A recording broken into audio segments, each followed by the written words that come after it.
Then they said to him, "What shall we do that we may work the works of God?" So this is a mentality of humanity, and especially the Jews, but not just the Jews, all humanity. Consider, what can I do? How can I work to get God's pleasure, to feed myself spiritually, to have eternal life? I've got to do something. I've got to do something. I've got to work. What can we work? What can we do? And then Jesus answered and said to them, verse 29, "This is the work of God." You want to do the work of God? Here's the work of God. That you believe into him whom he has sent. How does the Lord feed us? How does man do the work of God? What do we do to please God? We believe into the Son of God. This is the work of God. Doing. We have a song in our hymn book, which many of us have this hymn book.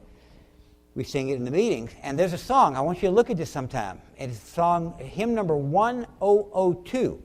And I love this song because I am the worst. This is my innate being.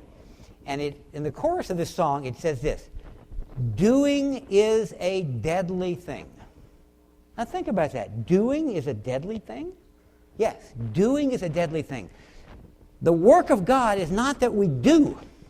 It's not that we work in that way. Remember, even in the beginning of the Bible, you have the story in chapter 4 of Genesis of the second generation of mankind.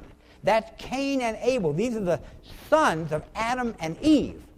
And right there in Genesis chapter 4, you have a tragic story. And that is, one of these sons was trying to do something to please God according to his own concept, and his name was Cain.